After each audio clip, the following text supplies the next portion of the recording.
حالا هم مجاهدین همینطور تکنیکا را یاد داره که پدری نیروی امریکایی هم یاد نداره. این گپا غلط است، بهانه است.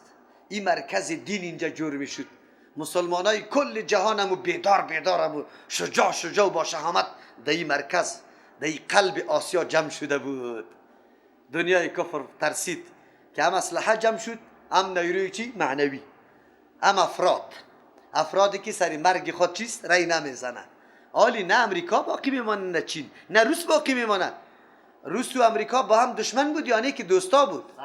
امریکا یک درک شما مجاهدین اصلا نمیدادن مقابل روس، لیکن در زدن مجاهدین چرا کلگی یکی میشه؟ چرا یکی میشه؟ خطر متوجه کلگی بود. این خطر جهانی بود. برای چی؟ بگوی برای کاخه کفر. کاخه کفر خطر بود. ما بین خود توافق کردن، نشستا کردن، سنجشا کردن، گفت این نیرو را از بین ببری. اگر این نیرو را همونطور مانده، این مردم تا حالی را مسلمانای تذکیری بود، حالی قرآن و حدیث در بینشان خوانده میشه و این اسلحه هم در دستشان آمده. یک مملکت جهان از پیشان آرام نمیمانه. از او خاطری توافقات شده. این نمیره. 1000 امضا کنی نکنی نمیره. این یاد داشته باشه، نمیره. چرا نمیره؟ خطر احساس میکنه. تا وقتی که جنگاه هست، تا وقتی که مردم در رشد و بیداری است، این مردم نمیره تا که تو را اینجا سرکوب کنه. به نام چی؟ القاعده. به نام چی؟ تروریست. به نام چی؟ نامای متنوع سرت میمانه، زده رایست. مرکزی تم میزنه، نفر پیدا میکنه داخل، مراکزی تا از بین میبره. مرکز ها نمیمانه. این را یاد داشته باشه. مراکزی که در اونجا درس قرآن میشه، مسجد لالی پاکستان ببینی که 1000 خواهر دو درس میخوان، کلش مبدل به چی شد؟ خبر داری؟ این مراکز نمیمانه. در باجوړ مدرسه بمبارد شد. این کلش دام شانیست برای از بین بردن این مراکز. قرآن کریم میگه پاره برای ما میگه خو خیر. الله متعال درس هم میده. لا ترکودو ندوی ورجع، باز بگردی چرا اینطور میکنی؟ الا ما با مو زندگی اترفتم، با مو زندگی مرفعتان که صاحب عیش و عشرت بود، اترفتم که عیش چیست راحت براتان داده شده بود، فی دو زندگی و مساکنکم، باز بگردی به مو خانه هایتان. لعلکم تسالون، شاید که کسی غمخور پیدا شود که از شما سوال کنه که چرا میدوی؟ ما هستیم نردوی؟ ما هستیم. قالوا یا ویلنا انا كنا ظالمین، میگه ای افسوسی ما، یقینا که ما سخت ظالم بودیم. در بدر چرا پیغمبران آمد، ما را آگاهی داد، خبر کرد، دعوت داد، لیکن ما گفتیم که این مردم سیکو نمیپذیریم. فما زالت تلک دعواهم، همیشه است این همی فریاد همی مردم. دعوا اینجا چه فریادشان؟ حتی جعلناهم حسیدا، گردانی دمیاره حسیدا، کشت درو شده واره. سابق آباد بود، در طرف گشت و گذار بود، یک دم چی شده؟ قوده در جای مرده ها افتاده. خامدین، مصر که آتش خاموش شود، اول بر رو بر داره، لمبه است، بالا میشه، شعله میکنه، چی میکنه؟ بالا میشه. بعد از او قرار گل شود. عالم ای ساز و سرود و ای هی و هوی ای قریه یک دم در خاموشی خاکستر شود. امیر رقم گردانیده. هر قوم و ملتی که اینمی قسم راه جهاد و مبارزه را، راه رجوع به سوی کتاب الله و سنت رسول الله را ترک کنه، اینی سرنوشتش است. و ما خلقنا السماء والارض، پیدا نکردیم آسمان و زمین و ما بینهما، در بین هر دو آسمان و زمین، لاعبین، بیفایده عبث کننده ها. ما عبث کننده نیستیم، کارهای عبث و بیفایده نمی کنیم که هدف نداشته باشه. ما این را پیدا کرده باشیم بی مقصد مشخص، بی هدفی را پیدا نکردیم، بلکه دو حکمتای خیلی زیاد است. یک هدف و حکمت در اینجا چیست؟ که آسمان و زمین، آن چیزی که در بین هر دو پیدا کردیم، یکی از جمله دلایل محکم معرفت الله است. دلیل محکم توحید و یکتاپرستی کیست؟ الله متعال است. نظام آسمان و زمین یک الله اداره میکنه، دو الله نیست. چرا؟ اگر دو الله می بود فساد در زمین آسمان پیدا میشد. پشتی سر اینه برای ما بیان میکنه. الله همینطور که وقتی پیدا نکرده الله بی فایده، حتما حکمت داره. خیر، وقتی که حکمت داره، تو را که پیدا کرده برای حکمت پیدا کرده یا بی حکمت پیدا کرده؟ الله علی میفرمه لو اردنا ان نتخذ لهوا، مردم میگه ایرام تر بیوده به مقصد و هدف پیدا کرده. الله میگه اگر ما اراده میکردیم ان نتخذه که بگیریم لهوا، ایره یک بازیچه اسباب و سامانی که آدم مشغول بسازه. لهو چی رو میگه؟ چیزایی که چیسته سرگرمی انسان میشه، یک چیزی سرگرمی مشغول باشیدش. لاتخذناه من لدن، خام خیر میگرفتیم از نزد خود او مناسب حال خود میگرفتیم. اگر ما اراده از این میکردیم که برای خود یک سرگرمی پیدا کنیم، از جانب خود را پیدا میکردیم مناسب حال خود. ان كنا فاعلین، یقینا ما می بودیم امی کار کننده، باز میکردیم امی کار. لیکن نه، الله متعال برای لهو ایره پیدا نکرده، برای حکمت بزرگ پیدا کرده. یک حکمتش خیر بگو، بل نقذف بالحق على الباطل، بلکه ما میزنیم میافگنیم سرکوب میکنیم. ما شما میگیم بلکه ما سرکوب میکنیم بالحق، توسط حق یعنی دلایل حق، یعنی ما با فرق باطل میکوبیم. على الباطل، بفرق باطل، فیدمغه، پس میشکنه سری از او را، کلیش میده میده میکنه. فاذا هو زاهق، ناگهان همی باطل چیست؟ هلاک شوینده و از بین رفته نیست. یکی از دلایل میسته پیدا کردن آسمان و زمین دلیل معرفت الله است، دلیل یک تاپرستی الله متعال است. این دلیل مستحکم و قوی به مثل مارتول است که در فرق سری کی میخوره؟ باطل، شرک و بت پرستی و نعوذ بالله مخلوق پرستی میخوره. وقتی که میخوره او را چی میکنه؟ تباه و برباد میکنه، تباه و برباد میکنه.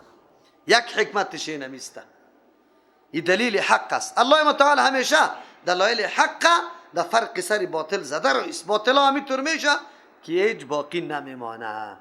در سای قرآن کریم در هر جایی که آغاز شود باز میبینی که شرک و بدعت از اونجا چی میکنه؟ کوچ کده رو ایسته، بازش بیخی از کوچ هم کده نمیتونه، همونجا چی میشه؟ از بین میره. الله متعال آسمان و زمین به خاطر پیدا کرده، فایده داره، مصلحت داره. ولکم الویل مما تصفون، برای شما بربادی است از آن چیزی که از جهت آن چیزی که تصفون شما بیان میکنه، یعنی وصف میکنه الله متعال. نه الله متعال چی وصف میکنه؟ میگه الله دخترها داره، نعوذ بالله بچه ها داره، و بدبخت الله را ضرورت بابا بچه و دخترها چیست؟ مشرکین مکه ملائکه چی میگفتن؟ میگه یا دخترای الله متعال است. یهود و نصارا میگه عزیر علیه السلام، یهود میگه عزیر علیه السلام چیست؟ بچه الله است. نصارا چی میگه؟ در امت پیغمبر هم همونطور مردم پیدا میشه. بله، بچه نمیگه نازدانه میگه، بچه نازدانه یک قید دیگر هم قطش میمونه، تنها بچه نیست. امت پیغمبر علیه السلام در بینش اینطور افراد پیدا میشه که میگه الله بری خود چی گرفته؟ بچه نازدانه. خب بچه لفظی بچه را قطش نمیگه، چی میگه؟ نازدانه داره. نازدانه چی رقم نازدانه است؟ ما کلی عمر در جنایت تیر کردیم، گناه کردیم، الله هیچ نمیبخشه، آنقدر دشمن شدیم که الله خودش قطعا مرا نمیپذیره، لیکن پیش نازدانه میرم، نازدانه سری الله مرا میقبولانه. با وصفی که چیستم؟ خیلی بدبخت هستم. همین گپا هست یا نه؟ مردم که میگه در فلانی قبر چی میکنی؟ میگه اون نازدانی الله است.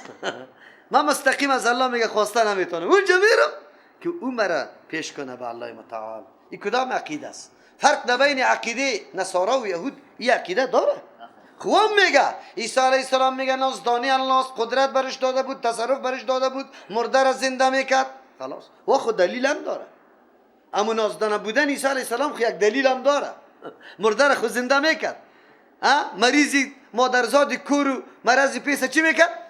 جور میکرد به اذن الله متعال. اما مردمی ما بی سند و بی دلیل معزی به پندارهای خود یک کسی را نازدانه میگه، یک کسی را میگه نازدانه است. قرآن کریم این را رد میکنه، اما ما چی میکنیم؟ نازدانه به خود میگیریم. خیر چطور ما تابعدار کتاب الله هستیم؟ الله برای ما میگه ولکم الویل، بربادی باشه برای شما، مما از جهت از سبب او چیزی که تصفون شما بیان میکنه برای الله متعال. الله چی ضرورت داره به نازدانه؟ نه متصرفین است در گوشه های دنیا که وا تصرفات داره، الله برش تصرفات داره، چی ضرورت داره الله متعال؟ او خودی داره نمیتونه. برای انجام امور الله متعال کی را پیدا کرده؟ وظیفه را به کی داده؟ به انسان ها داده؟ به ملائک؟ الله ملائکه پیدا کرده که وا کارا را در سر برسانه. با وصفی که الله متعال خود قدرت داره، خود قدرت داره. همه نظامه. ملائک نبود نظام بود یا نبود؟ نظام بود، ملائک نبود. از او خاطر الله میگه وله من فی السماوات والارض خاص، در اختیار الله است. کسی که در آسمان است و کسی که در زمین است، همه اختیارات از الله متعال است. اگر ملک است، اگر در زمین پیغمبر است، مؤمن است، جن است، انس است، کلش در اختیاری کی قرار داره؟ در اختیاری کی قرار داره؟ یا محتاج است به الله؟ چه رقم در اختیار الله است؟ مخلوق الله، مملوک الله، بنده الله. چیز کائناتی که است در آسمان و زمین مخلوقی کیست؟ مملوکی کیست؟ هر نوع تصرف الله دایش کرده میتونه. و بنده کیست؟ عاجزی برای یک الله میکنه. و من عنده لا یستکبرون، امو کسی که در پیش دربار الله متعال است، یعنی به الله متعال خیلی نزدیک است، لا یستکبرون، تکبر نمیکنه، مغرور نمیشه عن عبادته، از عبادت الله، بلکه شب و روز مکمل در عبادت الله مصروف است. ولا یستحسرون، ما در عبادت مانده میشیم. قاری صاحب اگه یک کمی دراز کنه پایای ما یک دفعه چی میشه؟ شل میشه. خود یک کم کم حرکت میدیم. اما ملائک مانده میشه در عبادت، غذایشان عبادت است. ولا یستحسرون، مانده نمیشن در عبادت. اوتر مخلوق مقرب تابع فرمان الله، عاجز برای الله است. تو چرا نفرمانی میکنی؟ یسبحون اللیل، پاکیات میکنه الله متعال شب و نهار در روز. لا یفترون، که هیچ چیز سست نمیشه، به یک حال عبادت الله را میکنه. ام اتخذوا آلهة من الارض، آیا یا جور کردن با وجود دلایل توحید الله متعال، یا گرفتن معبودار من الارض که هم از چیزای زمین است، چیزای آسمان هم نه، چیزای زمین. کسی درخت بری خود معبود قرار داده، کسی قبر، کسی سنگ، کسی چیسته گوه، این دعا گوه. این عجیب است. کسی پنجه چیناره عبادت میشه نمیشه؟ گندایش عبادت میشه. برای خاموش کردن درد دندان میخ چوکیدن رو ایستن. میخ چوکیدن در اینجا چی تعلق داره؟ عجیب است. الله متعال نه تاره در میراشم آقا در بامیان دور بده در سری چی؟ چینار و قبرش باز بیا در گردن کی کو؟ طفل کو، که طفل زنده باقی بمانه. عجیب کار است، عجیب گپاست. چیزایی که از زمین سوره بری خود معبود گرفتن. هم ینشرون، کیا ینشرون، دوباره زنده میکنن. میتوانن که کسی را زنده کنه؟ یک قوت داره، همین قدر قوت داره کسی را زنده بکنه. لو کان فیهما آلهة، اگر می بود در زمین و آسمان معبودا الا الله، بجز از الله کسی دیگه معبود می بود، لفسدتا، مصلحتای سکان آسمان و زمین کلش از بین می رفت. کدام مصالحی که برای ساکنین آسمان و زمین بود، این کلش فاسد می شد، از بین می رفت. فسبحان الله، پس پاکیز برای الله، اتر الله رب العرش، که مالک و متصرف عرش است. عما یصفون، پاکی از چه چیز است؟ از آن چیزی که این مردم برای الله بیان میکنه که او شریک الله است، او بچه الله است، او دختر الله است، او نازدانه الله است. از این الله پاک است. لو کان فیهما، ایرا در اصطلاح اهل کلام متکلمین که برش میگه، در اصطلاح ازوا ایرا برهان تمانع میگه. برهان تمانع از نگاه منطق، از نگاه اهل کلام بالکل برهان قطعی است، یقینی است، بالکل درست است. از همون خاطر یک تعداد مفسرین این آیت دلیل برهان تمانع قرار داده، تبر در دست اهل کلام داده که این برنامه ما و استدلال امام درست است. لیکن عجیب خویست که این استدلال توسط چی کرده؟ توحید ربوبیت. توحید ربوبیت چی مانا؟ اگر می بود یک دفعه را بیان کنم میفهمی. اگر می بود لو کان فیهما، اگر می بود در بین زمین و آسمان، فیهما آلهة، معبودای دیگه، الا الله، غیر از الله متعال، لفسدت، تا ای آسمان و زمین بیخی موجود نمیشد، یا اگر موجود هم میشد مکمل خراب میشد، از بین میرفت. چرا؟ دلیل برهان تمانو است. اگر می بود حتما فاسد می شد، لیکن ما می بینیم که آسمان و زمین کلش موجود است و نظمش هم خراب نیست، پس معلوم شد که آله هم متعدد نیست. آله هم متعدد، چرا اگر متعدد می بود هر کدامش تلاش می داشت که کدام چیزی که در زیر تصرف داره امو اراده خود داشت نافذ کنه. اراده کی را؟ از خدا. یکیش می گفت که من شب میارم، دیگه چی می گفت؟ روز. حتما یکیش غالب می شد. چی می شد؟ غالب می شد. اگر غالب نمی شد خب باز اله جور نمی شد. اله خو یکی میشه. حتما در این نظام چی می شد؟ یا از سری با وجود نمی آمد آسمان و زمین، یا است که با وجود آمده باز چی می شد؟ نظمش خراب می شد. به یک نظم روز شو زمستان فصلا بهار بگوی تابستان خزان زمستان میاد کل نظم برابر است. معلوم شد خیر متعدد نیست. پس دو اله نیست. دو اله نیست. در دو اله بودن مردم عقیده نداره. و مردم بسیار کدام در تاریخ یک چند تا نفر یک جای پیدا شود که بگوید که نعوذ بالله دو اله هست. بله زردشتی ها امی عقیده را داشتن که جهان دو خالق داره. چند خالق؟ یکی خالقی خیر است، دیگهش خالقی شر است. یکی شهرمن است، دیگهش یزدان است. تا اولی را مردمای ما یزدان، کلمه یزدان استعمال کرده رایست. قطعا نارواست که کلمه را استعمال بکنه. حتی علمای ما ای قطعا. چرا؟ یزدان خالق خیر میگه. خالق چی را؟ خیر و شر اردوش نمیگه. و امروز مردم دنبال امی زردشتی ها رایسته، نوروز تبدیل کرده رایسته. امی زردشتی ها که دیگه مردم به دو خالق قائل نیست. این اثبات توحید ربوبیت میشه. و کدام است که خالق یکی است؟ خالق چند است؟ حالان که نزاد توحید الوهیت است. توحید کی است؟ الله کدام بصیرتی که به شیخ الاسلام ابن تیمیه رحمه الله داده، او ایره خوب بحث کرده، خوب بی گپارا رد کرده استدلال اهل کلام من حیث برهان تمانو رد کرده. چرا رد کرده؟ اگر مگه این برهان تمانو می بود برای اثبات توحید ربوبیت، دیگر در جای ازی لفسدتا باید اینطور می گفت لو کان فیهما آلهة الا الله، اگر می بود در زمین آسمان معبودای دیگر غیر از الله متعال لم یوجدا، زمین آسمان موجود نمیشد و لم یخلقا پیدا نمیشد. یا اینطور می گفتیم لفسدتا نظام السماوات والارض، نظام آسمان و زمین بر هم میخورد، با این شکل نمی بود. با این شکل نمی بود. حالان که به این شکل هسته، به این شکل هسته، از او خاطر آلهه متعدد نیسته. لیکن اینجا لفسدتا گفته. اینجا مراد از فساد نظام نیست. فساد مصالح کیست؟ ساکنین آسمان ها و زمین است. که اگر آلهه متعدد می بود یعنی حق پرستش دیگه کسم چی میکرد؟